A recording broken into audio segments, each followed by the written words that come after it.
Hello friends, मैं एक बार फिर से उपस्थित हूँ कहानी अनचाही शादी से मनचाही शादी तक के सफ़र का अगला भाग लेकर। इसके पहले के भाग अगर आपने नहीं देखा तो प्लीज़ एक बार मेरे चैनल पर जाकर अवश्य देखें और इसके लेटेस्ट भाग मैं कमेंट सेक्शन में पिन कर दूँगी, तो एक बार ज़रूर क्लिक करके देखें। Thank you. सात्विक के केबिन से निकल रही थी बाहर और अभिषेक केबिन के अंदर जा रहा था। तभी दोनों आपस में टकरा गए। अभिषेक ने सॉरी कहा उसे, उसके बावजूद भी तृप्ति डांटने लगी। देख कर चलो यार तुम, बोलकर वह आगे बढ़ी। वह 4 इंच हील सैंडल पहनी थी तो अचानक बैलेंस बिगड़ा और पीठ के बल गिरने लगी। तो अभिषेक ने झट से आगे बढ़कर उसे बाहों में थाम लिया। वहीं तृप्ति भी गिरने के डर की वजह से कसकर उसके सीने के पास शर्ट को पकड़ ली। कुछ देर तक दोनों यूं ही रह गए। ठीक उसी समय सात्विक हाथ में बैग लिए तेज तेज कदम बढ़ाकर आ रहा था। उस दोनों को ऐसे देखकर वह चौंक गया। वह कुछ बोलता उससे पहले अभिषेक ने सात्विक को देख लिया और झटके में अलग हुए। क्या चल रहा है यहाँ? सॉरी सर, कुछ नहीं, अभिषेक पीछे हटते हुए कहा। कुछ नहीं सर, मेरा पैर फिसल गया था, पर मैं ज़मीन पर गिरती उससे पहले ही अभिषेक ने मुझे थाम लिया। और कुछ नहीं, बोलकर तृप्ति इधर उधर देखने लगी। उसे थोड़ा ऑकवर्ड फील हो रहा था। अच्छा ठीक है, जो भी हुआ मुझे नहीं जानना है। चलो जल्दी से केबिन में आओ मेरे, और आज का जो भी फाइल है, जो काम है, सब जल्दी से मुझे अपडेट दो। और अभिषेक, एक कॉफ़ी लेकर जल्दी आओ। जी सर, बोलकर अभिषेक कॉफ़ी ऑर्डर करने गया और तृप्ति उसके पीछे केबिन में आई और फाइल सामने रखकर आज के अपडेट के बारे में बताने लगी। और साथ ही साथ वह चारों तरफ नज़र घुमाकर केबिन में देख रही थी। क्या हुआ, आज वो लड़की नहीं आई शगुन? क्या सात्विक अकेले आए हैं? क्या करूं, पूछूं, लेकिन कैसे, कहीं यह बुरा मान गए तो?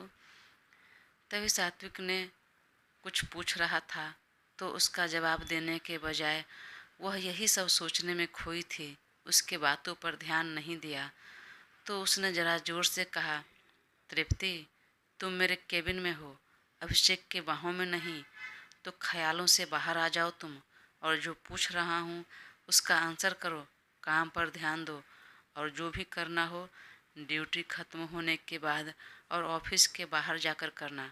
वर्किंग आवर में सिर्फ मुझे काम से मतलब होता है, समझे तुम? सात्विक ने जोर से कहा। वह चौंक गई और तुरंत बोली, सॉरी सर, और आप जैसा सोच रहे हैं वैसा कुछ नहीं है। वाकई मेरा पैर फिसल गया था और मैं ज़मीन पर गिरती उससे पहले उन्होंने थाम लिया। बस एक्सीडेंटली हुआ था, जानबूझकर नहीं। मुझे यह जानने में इंटरेस्ट नहीं है। मैं तुम्हें जो पूछ रहा हूँ उसका आंसर करो। मुझे आज के काम का अपडेट चाहिए। और तो और, मिस्टर सिंघानिया वाला जो एक फ़ाइल तुम तैयार कर रही थी वह नहीं दिख रहा है। वह भी रिपोर्ट नहीं दिया तुमने अब तक। सर, हम प्रोजेक्ट पर काम कर रहे थे तो फ़िलहाल होल्ड किया था हमने। हाँ, लेकिन यह प्रोजेक्ट पर तो काम कब का ख़त्म हो गया, तो उसे क्यों नहीं कंप्लीट किया? सॉरी सर, मैं आज कर देती हूँ। और सर, अभी कुछ नए एम्प्लॉय हायर हुए हैं, वह सबका इंटरव्यू तो हो गया है। बस एक बार आप अपने तरीके से देख लेते, इंटरव्यू ले लेते, और इस प्रोजेक्ट पर जो हम काम कर रहे थे उसका मीटिंग कब रखने वाले हैं, इस सिलसिले में आपको एक वर्चुअल मीटिंग अटेंड करनी है आफ्टरनून में। ओके ठीक है, मैं देखता हूँ। और तभी अभिषेक कॉफ़ी लेकर केबिन में आया। तृप्ति ने उसे देखा तो गुस्से में घूरने लगी। Sir, coffee? हाँ रखो। तब वह कॉफ़ी रखकर केबिन से निकल गया। तृप्ति भी अपने केबिन में जाने के लिए मुड़ गई, लेकिन उसे रहा नहीं गया और धीरे से पूछ लिया, सर? हाँ बोलो। आज मैडम नहीं आई? क्यों, तुम्हें मैडम की याद आ रही है? कुछ काम था उससे, या मिलना है? बात करा दूँ? सात्विक का गुस्सा अब तक शांत हो चुका था। वह सामान्य तरीके से पूछ रहा था, परंतु तृप्ति को लगा कि यह नाराज होकर बोल रहे हैं, तो तुरंत कहा, सॉरी सर, मैं तो बस यूं ही पूछ रही थी, जानकारी के लिए। मैम भी रोज़ आती है आपके साथ, पर आज नहीं आई तो मुझे थोड़ा कंसर्न हुआ। उनकी तबीयत तो ठीक है ना, इसलिए, और कुछ नहीं। सात्विक ने फाइल में नज़र गड़ाए ही बोला, अरे सॉरी क्यों बोल रही हो, मैं सीरियसली पूछ रहा हूँ। बात करनी है तुम्हें? आज वह नहीं आएगी। कल हम बाहर चले गए थे तो देर रात तक घर आए। सो से मैंने जगाया नहीं, और वह आती है तो काम करने से ज़्यादा मुझे परेशान करती है, इसलिए जानबूझकर नहीं उठाया। अगर तुम्हें बात करनी है तो बात कर लो, नंबर चाहिए? You both can be friends. तुम भी यहाँ पर अकेली ही रहती हो, दोस्त तो ज़्यादा होंगे नहीं, तो बात कर लो। उसके 2-3 फ्रेंड और हैं, अच्छा ग्रुप हो जाएगा तुम सबका। ठीक है सर, पर वह मेरे बॉस की लेडी है, तो शायद मेरी दोस्ती उन्हें अच्छी ना लगे, ना जमे। उसे तो खुद ही जलन हो रही थी, उससे दोस्ती नहीं करने का मन था, तो बहाना बना दिया। परंतु सात्विक ने कहा, अरे नहीं, जैसा तुम सोच रही हो वैसा नहीं है। वह बहुत ही स्वीट और थोड़ी नादान है, इसलिए। और मैं भी तो तुम्हारा दोस्त ही हूँ। हाँ, बस वर्किंग आवर में हम बस बॉस और एम्प्लॉय हैं, बाकी तो फ्रेंड है यार। ठीक है सर, मुझे ज़रूरत होगी तो मैं आपसे नंबर ले लूँगी। अब सात्विक ने कुछ नहीं बोला तो वो केबिन से निकल गई। आज वह लड़की नहीं आएगी, मतलब सात्विक के आसपास रहने का मौका मिलेगा। यह सोचकर उसे बहुत खुशी हो रही थी। फिर न जाने काम करते हुए कुछ सोचा, फिर एक बार बहाने से केबिन में आई। सर, यह मिस्टर सिंघानिया वाला रिपोर्ट तैयार करने में मुझे आपकी ज़रूरत है, हेल्प की। हाँ बोलो, क्या ज़रूरत है, क्या हेल्प करूँ? वह सर थोड़ा समय लगेगा, तो क्या मैं यहीं मैम के टेबल पर बैठ जाऊँ? No, not at all. उसके टेबल पर तुम क्यों बैठोगी? इतना देर भी क्या काम करना पड़ेगा जो तुम खड़ी नहीं रह पाओगी? बैठना पड़ेगा तुम्हें। जल्दी बोलो क्या काम है। बेचारी ने जो सोचा था उसके इरादे पर पानी फिर गया। उसे शगुन के टेबल पर तो दूर, नॉर्मल चेयर पर भी सात्विक ने उसे बैठने नहीं दिया। उसे गुस्सा तो बहुत आया, पर वह शांत रही और जो पूछना था पूछ लिया। फिर कुछ देर में केबिन से बाहर जाते जाते बोली, मुझे मैम का नंबर दे दीजिए सर, कभी ज़रूरत होगी तो बात कर लूँगी। और आपने बिल्कुल सही कहा सर, मैं ट्राई करूँगी फ्रेंडशिप करने की। वही तो मैं भी बोल रहा था। तब उसने कुछ ज़्यादा सोचा समझा नहीं और शगुन का नंबर उसे शेयर कर दिया। तृप्ति ने नंबर सेव किया और तिरछी मुस्कान लेकर आ गई। अब पता नहीं वह क्या सोच रही थी और क्या सोचकर मुस्कुरा रही थी। इधर सात्विक अपने काम में बिजी हो गया। उधर 10 बजे के आसपास शगुन सोकर उठी तो बगल में सात्विक नहीं था। वह उठकर बैठी और मैं मन में बोली, अरे यह कहाँ चला गया? खुद उठ गया और मुझे सोते हुए छोड़ दिया। हाँ, शायद फ्रेश हो रहा हो, फ्रेश होकर मुझे उठाएगा, बोलकर एक बार फिर बेड पर लेट गई। तभी मोबाइल पर मैसेज का नोटिफिकेशन आया। उसने मोबाइल में समय देखा तो सुबह के ठीक 10 बजने को आ गए। मतलब सात्विक पक्का ऑफिस चला गया होगा। मुझे सोते हुए छोड़ दिया, मुझे लेकर क्यों नहीं गया?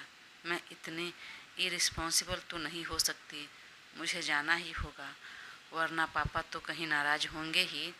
ऑफिस में वो लड़की भी उसके आसपास ही मंडराती रहेगी। और वह झट से फ्रेश होने चली और कुछ देर में रेडी होकर एक जीन्स और ऊपर नेवी ब्लू का शर्ट पहने कमरे से बाहर निकली तो सोनी जी ने टोक दिया, कहाँ जा रही हो बेटा? मम्मा, मैं ऑफिस जा रही हूँ, बहुत देर हो चुकी है। लेकिन अब तुम्हें जाने की ज़रूरत नहीं है, सात्विक ने जानबूझकर तुम्हें नहीं उठाया, बोला तुम्हें सोने देने के लिए। ओके ठीक है मम्मा, फिर मैं जा रही हूँ अपने कमरे में। और हाथ में मोबाइल लिए वापस कमरे में जाने लगी तो सोनी जी ने कहा, चलो आओ मेरे साथ रसोई में और लंच बनाने में मदद करो मेरी। और कुछ काम नहीं है तो दोपहर का लंच लेकर तुम ही चले जाना। देर हो गई थी तो बच्चा ने कुछ खाकर गया नहीं, ना लंच लेकर गया। क्या वे लंच लेकर नहीं गए? तो फिर चलो मम्मी, झट झटपट लंच बनाने में हेल्प करती हूँ और मैं लेकर चली जाऊँगी। सच्ची बोल रही हूँ मम्मी? हाँ चलो, उसे भी अच्छा लगेगा। तब वह एप्रिन पहनकर रसोई में चली गई। खाना तो रेणुका और सोनी जी बना रही थी। उसने थोड़ी बहुत मदद की और कुछ देर में लंच पैक कर कार में बैठकर ऑफिस के लिए निकल गई। उसने जानबूझकर सात्विक को कुछ नहीं बताया ताकि उसके लिए सरप्राइज रहे।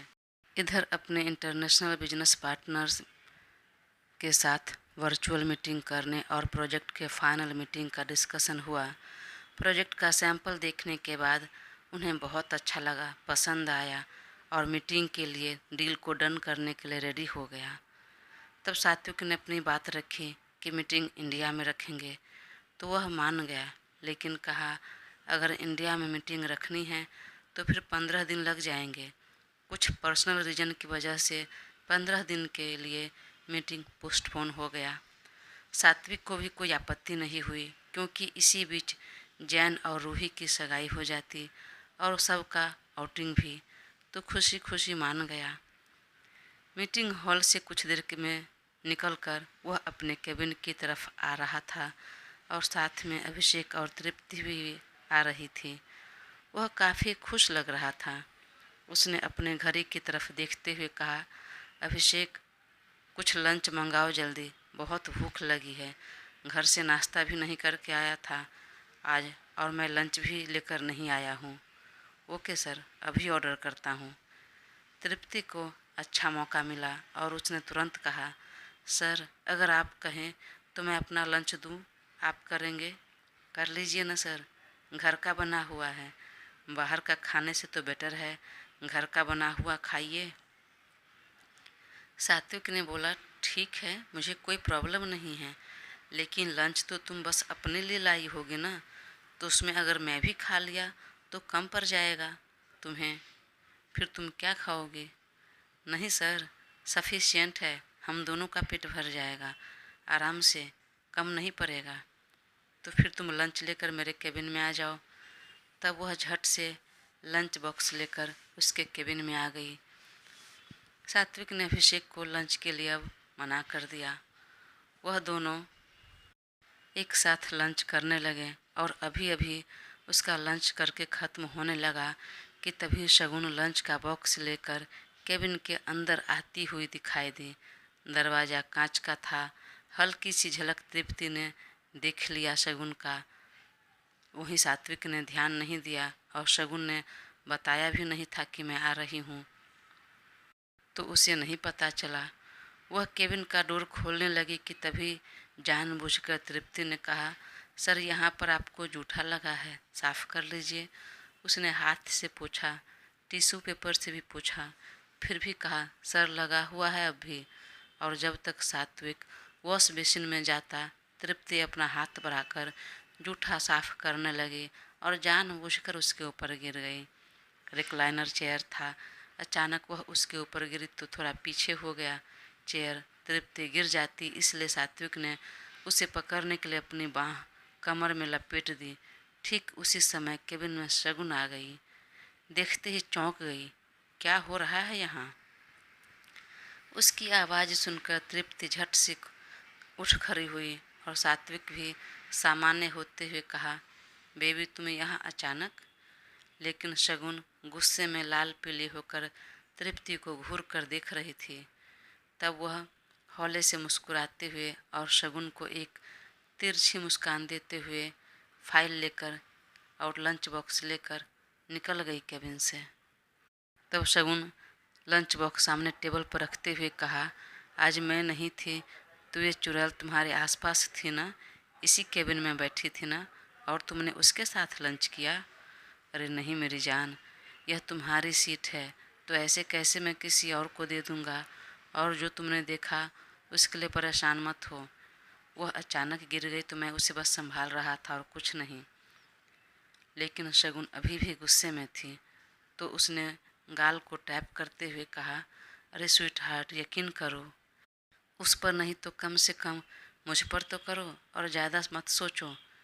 तो शगुन ने उसके गालों को चूमते हुए कहा, मुझे तुम पर तो पूरा भरोसा है, तुम ऐसा कुछ नहीं करोगे, लेकिन उस पर भरोसा नहीं। वह तुम्हारे आसपास जानबूझकर रहती है ताकि तुम्हें टच कर सके, तुम्हारे करीब रह सके। चलो, तुम्हारी यह जलन भी अच्छा है। एक वाइफ को इतने इनसिक्योर तो रहना ही चाहिए ताकि कोई दूसरा परिंदा पर भी न मार सके। बोलकर सात्विक हंसने लगा। तभी शगुन लंच बॉक्स खोलते हुए कहा, देखो, यह मैं लेकर आई हूँ तुम्हारे लिए। इसे बनाने में मैंने भी हेल्प किया है। सात्विक ने उसका गाल खींचते हुए कहा, तो बच्चा, पहले बताना चाहिए था ना आपको। मैंने अभी अभी तृप्ति के साथ लंच कर लिया। उसी ने कहा तो। लेकिन हाँ, प्लीज़ तुम नाराज़ मत होना। यह मेरी जान ने बनाया है तो मैं इसे भी खा लूँगा, लेकिन थोड़ी देर बाद। शगुन खुश हो गई और बोला, ठीक है, तो चलो बैठो तुम भी, मुझे तुम्हें कुछ बताना है प्रोजेक्ट के बारे में। तब शगुन वहाँ बैठ गई और दोनों बातें करने लगे। सात्विक ने कहा, बेबी, तुम्हारा आइडिया काम कर गया। मेरे बिजनेस पार्टनर को प्रोजेक्ट बहुत पसंद आया और अब डन भी हो जाएगी। और सबसे अच्छी बात कि इंडिया में ही हो जाएगी। वह आ रहे हैं, लेकिन 15 दिन बाद कुछ पर्सनल रीजन से पोस्टपोन कर दिए हैं। और यह बात मुझे भी अच्छी लगी। इसी बीच रूही और जैन की सगाई के साथ हमारा आउटिंग भी हो जाएगा। यह तो बहुत अच्छी बात है। कॉन्ग्रेचुलेशंस मिस्टर पतिदेव। सिर्फ मुझे नहीं, तुम्हें भी। आखिर इसमें दिमाग तुम्हारा ही लगाया है। और सिर्फ कॉन्ग्रेचुलेशंस से काम नहीं चलने वाला, कुछ मीठा तो होना चाहिए इस खुशी में। हाँ, तो लाई हूँ ना, मम्मा ने मीठे में हलवा बनाकर भेजा है तुम्हारे लिए। वह तो खाऊंगा ही, उसके अलावा समथिंग एल्स। वह उसके होठों की तरफ देखते हुए कहा, नहीं, बिल्कुल नहीं। अरे यहाँ केबिन में नहीं, अपने प्राइवेट कमरे में चलते हैं ना। बहुत मारूंगी तुम्हें, चुपचाप रहो अभी।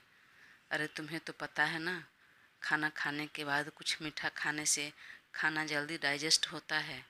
हाँ, तो मीठे में हलवा है, खाओ ना उसे। वह मना करती रह गई और सात्विक उसकी कलाई पकड़कर खींच लिया अपने प्राइवेट रूम में और अपने होंठ उसके होंठ से जोड़ लिया। धीरे धीरे इसी तरह दिन बीत गए और आज रूही की सगाई थी। सात्विक आज ऑफिस नहीं गया। सारा काम तृप्ति और अभिषेक को समझाकर घर पर ही रहा पूरा दिन। जैन और रूही ने दोनों को जल्दी आने के लिए कहा था, तो वह दोनों रेडी होने लगे। सोनी जी की पूरी फैमिली इनवाइटेड थी, तो सब एक साथ गए, वहीं दोनों कपल अलग जाते। शगुन बहुत एक्साइटेड हो रही थी, क्योंकि आज तो वह दोनों भी चुपके चुपके सगाई करने वाले थे। शगुन ने पूछा, बेबी मैं क्या पहनूं? तुम तो कुछ भी पहन लो, मुझे बहुत प्यारी ही लगती हो। तो फंक्शन के हिसाब से तुम्हें जो ठीक लगे पहन लो। तब वह गुलाबी कलर का लहंगा पहना, अपने कर्ली बाल का ऊंचा बन बनाया, डायमंड जरा हुआ सोने के गहने पहने, सारा श्रृंगार किया और बाहर निकली। तो सात्विक भी 3 पीस सूट पहनकर रेडी हो गया। उसकी नज़र जब शगुन पर गई तो कुछ देर तक पलक झपकना भूल गया। शगुन ने चुटकी बजाई, कैसी लग रही हूँ? कुछ तो कॉम्प्लीमेंट करो, बोलो। अरे मेरी जान, मैं खुद होश में नहीं हूँ तो क्या बोलूँ? तुम्हें देखकर तो आज मेरा दिल बेकाबू हो रहा है। जान, सुनो ना, हम सब रस्म करते हैं ना, जैसा तुम कहो वैसा करते हैं। बस बीच में तुम्हारी जो शर्त है वह हटा देते हैं। नहीं ना, बिल्कुल नहीं, फिर मज़ा नहीं आएगा। मेरे बहुत अरमान हैं कि मेरा भी फर्स्ट नाइट हो, हनीमून हो। बहुत सपने संजोए हैं मैंने, अब नहीं पीछे हट सकती मैं। तो ज़्यादा परेशान मत करना, और वरना मैं यहीं रोने लगूंगी। फिर आंसू से सारे मेकअप खराब होंगे और उसके रिस्पॉन्सिबल तुम रहोगे। ठीक है, तुम्हारी बातें मान लेता हूँ, तुम जो कहो वही, लेकिन एक छोटा सा किस तो बनता है ना। नहीं, वह भी नहीं, मेरे लिपस्टिक खराब हो जाएंगे। अरे मेरी जान, गाल पर ही। हाँ ठीक है, ले लो। तो सात्विक ने धीरे से उसके गालों को चूम लिया और उसका हाथ थामकर कार में बैठकर दोनों जहाँ सगाई हो रही थी उस वेन्यू पर चले गए। वहाँ सारे मेहमान आ चुके थे। जैन और रूही भी स्टेज पर आ गए थे। महक और क्यान भी थे। दोनों को देखते ही सारे गेस्ट से लेकर मीडिया उसी की तरफ देखने लगे। मीडिया फ़ोटो क्लिक करने लगी और तरह तरह के सवाल पूछने लगे। जिसे नहीं पता था सब शगुन के बारे में पूछने लगे। सर कौन है ये, आपकी गर्लफ्रेंड या फियांसे? सात्विक ने पहले मना कर दिया, फ़ोटो खींचने से भी और सवाल का जवाब देने से भी, लेकिन मीडिया लगातार पूछ रही थी। तो धीरे से शगुन ने कहा, सात्विक जवाब दे दो और अब दुनिया को पता लग जाना चाहिए। तब उसने शगुन के साथ फ़ोटो क्लिक करवाया और कहा, शी इज़ माई वाइफ शगुन सात्विक मर्चेंट। मुझे लगता है अब आपके सवाल का जवाब मिल गया, तो प्लीज़ नो मोर क्वेश्चन। और प्लीज़ आप लोग अपना कैमरा हटाइए, मेरी वाइफ को कैमरा फेस करने की आदत नहीं है, परेशान हो जाएगी वो। तो सब पीछे हट गए। तब दोनों ही स्टेज पर गए। रूही, जैन, कियान और महक ने देखा तो चौंक कर अपना अपना चेहरा अपने हाथों में थाम लिया और अंगूठे और तर्जनी को गोल करके इशारे में कहा कि बहुत सुंदर लग रहे हो। दूल्हे दुल्हन से ज़्यादा लाइमलाइट तो इस दोनों ने ले लिया। वरुण जी, सोनी जी भी सभी आंखें फाड़ कर देख रहे थे। अमित जी और जूही जी के तो खुशी का ठिकाना नहीं था। तभी पंडित जी ने कहा कि अंगूठी पहनाने का मुहूर्त हो रहा है और उन्होंने मंत्र पढ़ना शुरू किया। दोनों आपस में पहले ही बात कर चुके थे, तो वह दोनों भी रूही और जैन के जस्ट बगल में बैठे जो मंत्र पंडित जी और रूही और जैन को पढ़ा रहे थे वह दोनों भी पढ़ रहे थे धीरे धीरे। और जब अंगूठी एक दूसरे को पहनाने को कहा तब चुपके से ये दोनों भी एक्सचेंज कर लिया। उसके बाद खाना पीना और नाचने का दौर शुरू हुआ। तभी एक बहुत ही रोमांटिक गाना प्ले हुआ, तेरे संग यारा खुश रंग बहारा। दूल्हे के परिवार वाले ने सबसे पहले स्टेज पर जैन और रूही को बुला लिया डांस करने के लिए। तब वे दोनों ने शगुन, सात्विक और महक कियान को भी खींच कर ले आए स्टेज पर और तीनों कपल साथ में डांस करने लगे। इधर तीनों कपल अब आगे अपने हॉलीडे ट्रिप की प्लान करने वाले थे। इधर तृप्ति अपना चाल चल रही थी। आखिर क्या प्लान कर रही थी, क्या धमाका करने वाले थे, जानने के लिए अपना साथ बनाए रखें और चैनल को सब्सक्राइब कर मुझे ज़रूर सपोर्ट करें। Thank you.